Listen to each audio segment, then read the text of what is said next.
युवा आरक्षण क्यों आवश्यक है और उसको हम कैसे एग्जीक्यूट कर सकते हैं।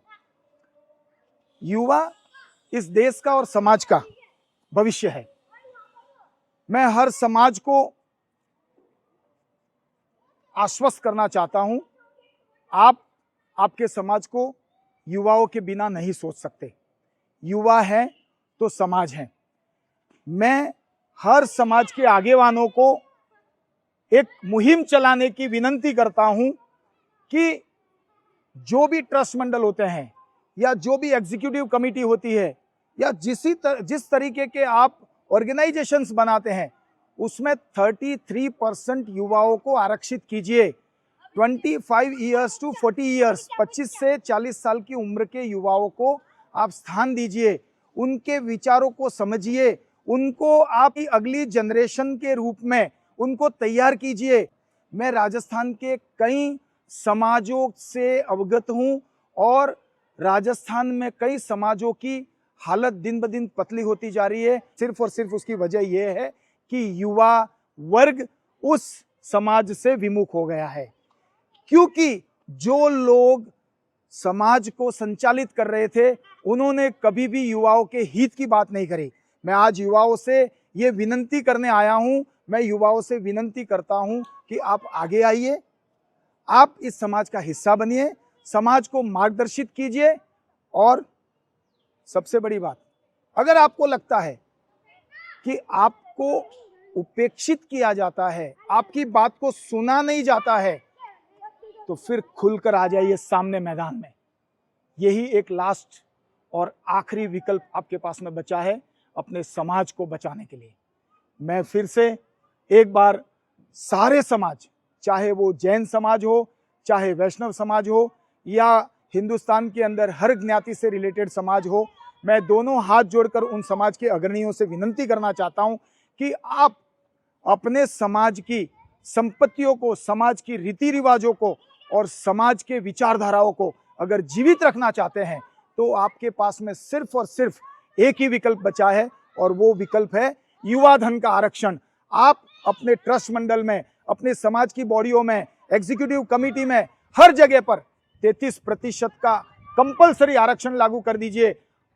33% युवा नहीं तो वो ट्रस्ट मंडल नहीं।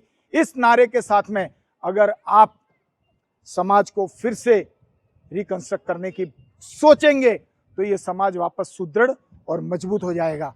मैं दावे के साथ कह सकता हूं, एक युवा पूरे समाज को मार्गदर्शित करता है। आप सिर्फ कल्पना कीजिए कि अगर पूरे समाज में से अगर 10 युवा भी आपके सितारे बन गए, समाज के सितारे बन गए और उनके मार्गदर्शन से समाज का एक्सपांशन हो गया, कितने युवा युवतियों का भविष्य बदल जाएगा, कितने परिवारों का भविष्य बदल जाएगा। तो ये आपके लिए बहुत अहोभाग्य होगा। समाज के अग्रणी, समाज के सदस्य और समाज के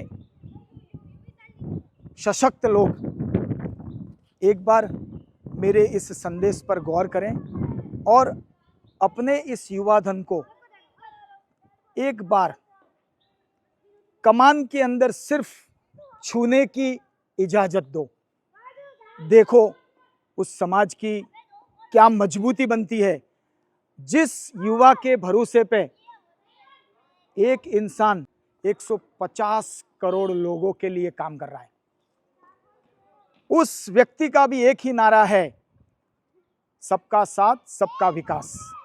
और सबके साथ सबके विकास के साथ साथ उस व्यक्ति का सबसे प्यारा चहेता अगर कोई वर्ग है तो वो युवा वर्ग है। उनके मन की बात में आपको हर बार आपने देखा होगा, उनके हर डिबेट में, उनके हर भाषण में वो युवाओं को सबसे ज़्यादा तवज्जो देते हैं।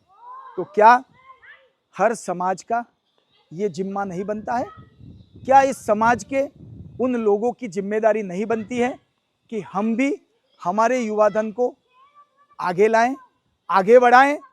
मैं तो यहाँ तक कहता हूँ, हर समाज अपना एक राजनीतिक मंच तैयार करे जहाँ पे आप इस युवा को राजनीतिक प्रशिक्षण देकर देश का नेतृत्व करने की क्षमता पैदा करें। ये युवा धन है, ये कुछ भी कर सकता है।